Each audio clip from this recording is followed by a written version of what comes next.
கோழிக்கு அரிசியே போட மாட்டேன், இன்னைக்கு சோளம் போடுற. சோளம் போடலன்னா சாபம் வருதுடி கோழி.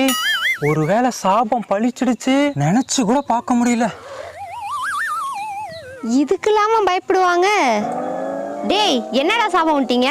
சோளம் போடலனா அடுத்த ஜென்மத்தில நீதான் கொண்டாட்டியா வருவேன்னு ஒரு கோடு போட்டேன். தம்பி பேஷா சோளம் போட்டுட்டான்.